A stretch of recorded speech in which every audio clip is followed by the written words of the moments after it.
오늘 함께 만나실 본문은 이사야 60장 13절에서 22절입니다. 이사야 60장을 준비하면서 말씀이 가슴에 와 닿는 것이 아니라 여전히 멀리 있고 나에게 무슨 말씀을 하시는지 알 수 없어 헤매고 몸부림치는 시간이었습니다. 지난 주일 말씀처럼 59장에 깨어짐이 없다면 시온의 영광은 나에게 없습니다.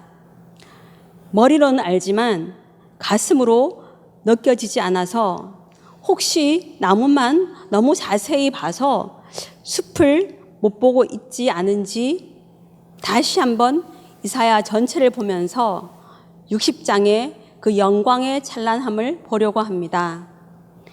이사야 이름의 뜻은 여호와는 구원이시다입니다.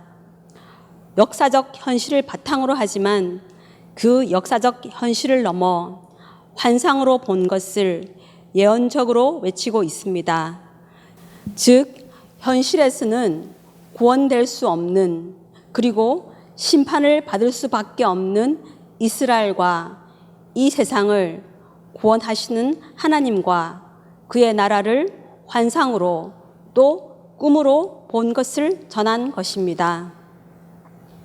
1장부터 39장은 아수르 시대를 다루는 본문으로 하나님의 정의와 공의를 살지 않고 하나 되지 못하여 단줄로 살면서 무수히 제사만 드리는 죄에 대한 심판의 말씀들이 주를 이루고 있습니다. 그런데 중간중간 회복의 말씀, 특히 35장은 전면적인 회복을 전하고 있습니다. 또 36장부터 39장까지는 히스기야의 순종을 통한 구원의 말씀을 전하며 40장의 회복의 말씀으로 연결됨을 봅니다.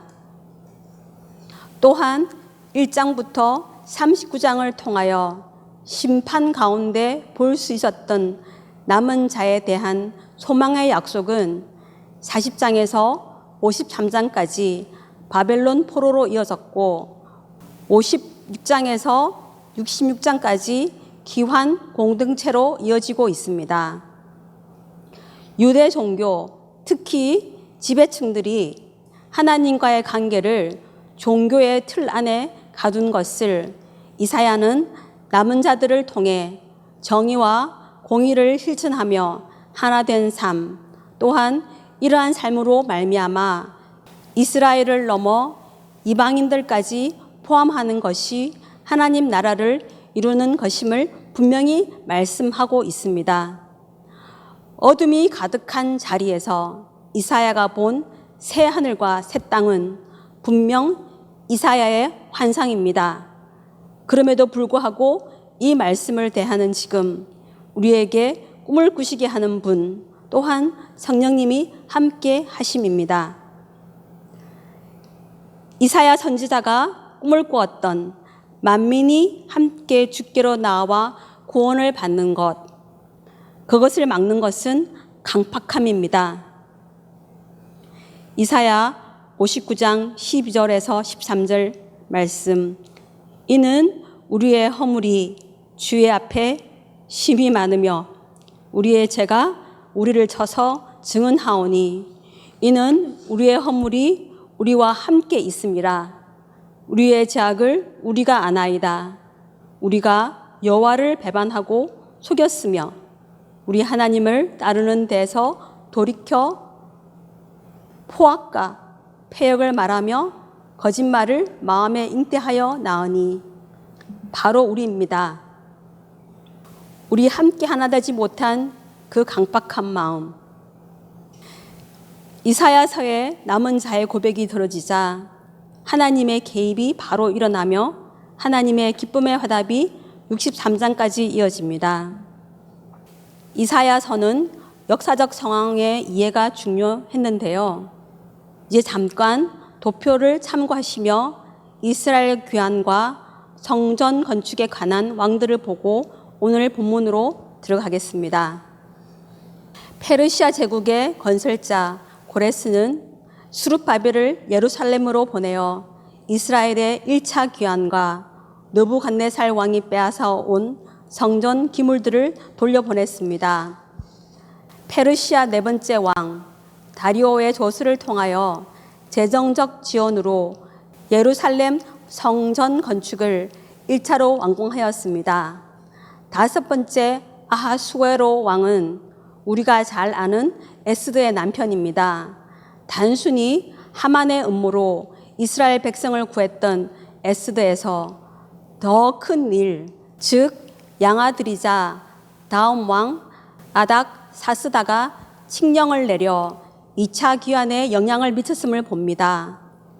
에스라를 통한 성전 건축이 에스드와 그녀의 딸 다마스피아에 영향이 있었겠지요. 60장은 이 2차 귀환 BC 458년에 관한 내용입니다.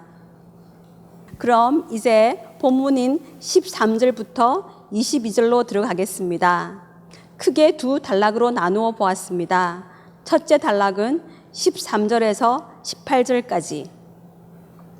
아닥 사스다 왕과 하나님의 화답으로 시온의 안정과 높임 받는 성읍이 될 것을 노래하고 있습니다. 두 번째 큰 단락은 19절에서 22절로 영광스러운 유업의 회복과 경탄이 된 남은 자들을 그리고 있습니다. 먼저 첫 번째 큰 단락은 하나님과 아닥 사스다 왕의 듀엣곡처럼 들립니다. 어느 성도님이 표현하셨듯이 하나님과 왕이 서로 주거니 받거니 하며 서로 화답하는 것을 상상할 수 있습니다. 시온은 안정될 것이고 문나라에게 높임받는 성읍이 될 것이라는 것이 곡의 내용입니다. 13절 레바논의 영광 곧 잣나무와 소나무와 황량목이 함께 내게 이르러 내 거룩한 곳을 아름답게 할 것이며 내가 나의 발 둘 곳을 영화롭게 할 것이라. 13절은 하나님의 선창으로 하나님의 선포입니다.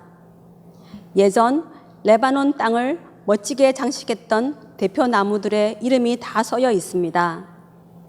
하나님의 선포이므로 59장까지의 말씀으로 깨어진 남은 자들이 느낄 파엘입니다. 14절 너를 괴롭히던 자의 자손이 몸을 굽혀 내게 나오며 너를 멸시하던 모든 자가 내 발 아래에 엎드려 너를 일컬어 여호와의 성읍이라 이스라엘의 거룩한 이의 시온이라 하리라. 14절은 아닥 사스다 왕의 선포입니다. 아닥 사스다는 양어머니 에스드에게 말씀으로 위로와 지혜를 얻었습니다. 또한 에스드에게 지혜의 말씀을 물려받아 지혜로운 내조의 여인으로 거듭날 수 있었던 부인 다마스피아가 있었습니다. 하나님의 말씀 안에 있는 자들로 아닥 사스다는 하나님의 쓰임을 받게 되었고 이로 인해 시온의 위상이 완전히 복구되었음을 볼 수 있습니다. 현상적으로 보면 업사이드 다운 같이 보이지만 결국 본질이 회복된 모습을 보여주고 있습니다.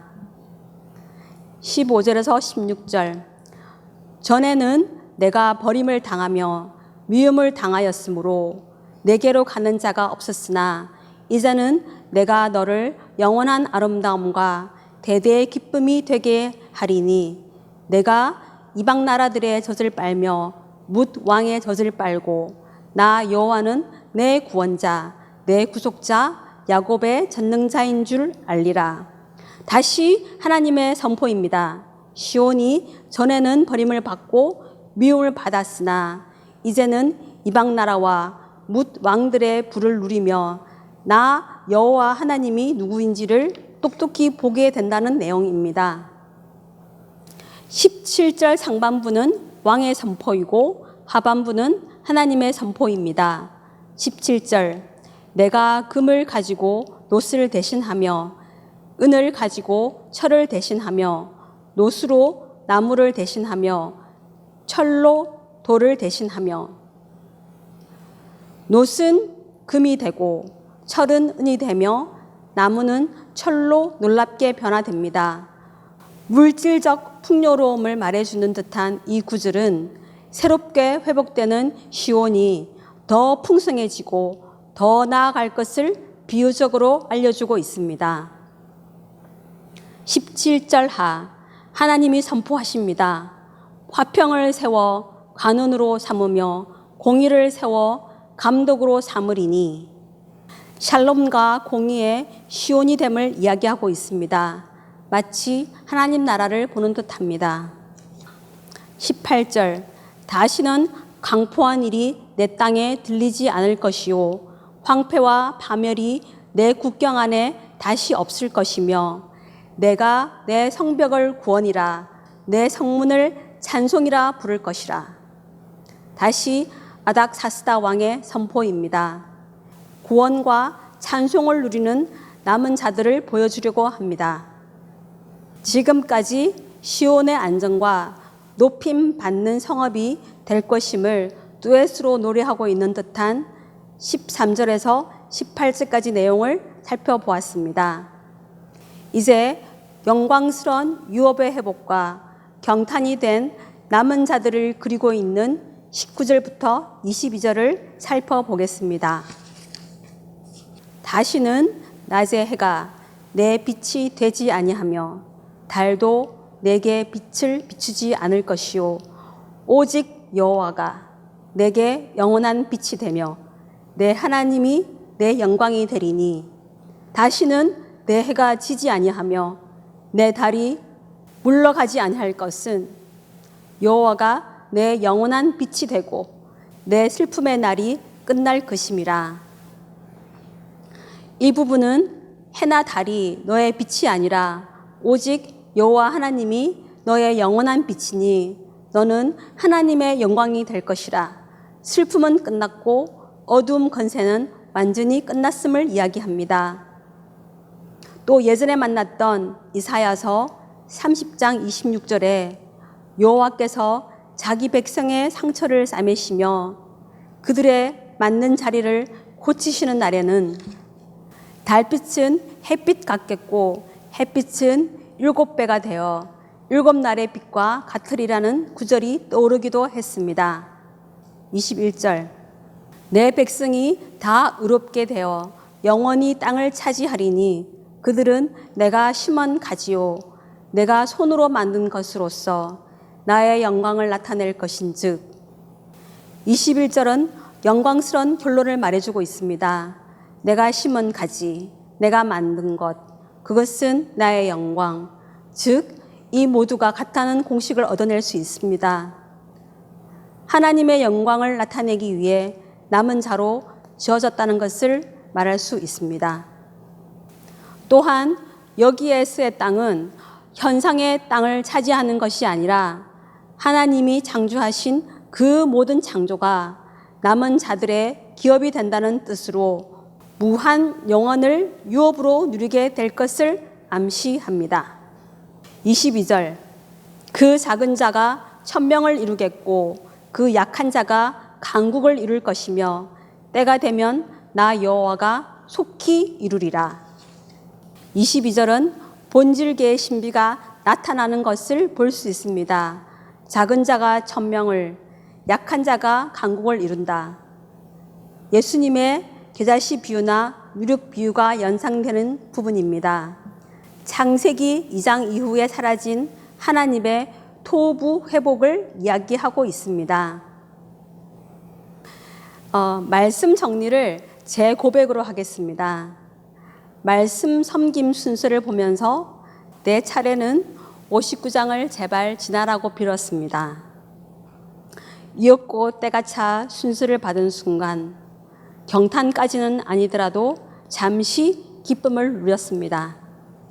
그 무서운 말씀보다 제가 받은 본문 60장의 영광, 아름다움이라든가 너를 멸시하는 자가 내 발 앞에 엎드려라든가 미움이 아름다움으로 등 특히 마지막 22절의 작은 자, 사이즈를 봐도 저에게 딱 맞는 말씀이라고 생각했습니다. 그렇게 시작했던 말씀을 읽고 쓰고 듣고 계속 하다 보니 왜 그렇게 눈물이 나는지, 혹 갱년기가 심해졌나 하고 스스로 질문했지만 준비하는 내내 제 눈에는 눈물이 멈추지 않았습니다. 먼저 도대체 왜 이 말씀을 나에게 하시는지, 그 영광과 경탄은 나랑 무슨 상관이 있는지 답답한 마음뿐이었습니다. 그러다 만난 것이 정말 나는 안 되는구나. 열심히 교회당을 밟고 무수한 재산은 드렸지만 나는 아버지 마음을 정말 모르는구나. 그러다 내 속에 강팍함이 떠올랐습니다. 그와 동시에 내가 너를 사랑한다는 말씀이 떠올랐습니다. 그래서 그렇게 울었나 봅니다. 본문 말씀을 준비하며 시온의 영광이라는 약속과는 먼 현실 속에 있는 초라한 나를 바라보았습니다.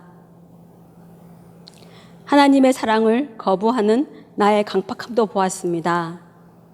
59장까지의 그 힘든 말씀을 통해 깨어진 남은 자들의 모습처럼 저 또한 돌이켜 깨어져 하나님을 바라보게 하는 것이 말씀의 힘인 것을 만나는 귀한 시간이었습니다. 말씀을 통한 위로는 현실을 잊게 만드는 것이 아니라 시온의 영광을 위해 반드시 오실 하나님을 믿고 기대하며 하나님의 정의와 공의를 현상 세계 안에서 행할 수 있는 용기를 주는 것임을 또한 깨닫게 되었습니다. 아직 경탄이라는 말도 어색한 저에게 경탄이 회복된 남은 자들의 모습이라는 60장은 가깝고도 먼 본문임을 고백합니다. 그러나 이번 본문에 와 하고 이번 본문의 놀람과 기쁨의 말씀들이 하나님의 섭리를 이루시는 모습이심을 만납니다. 지난 60장부터 강조되어진 예배의 회복과 하나된 코이노니아의 모습이 본질계의 신비가 보여지는 임재의 삶으로 누려지기를 바라봅니다.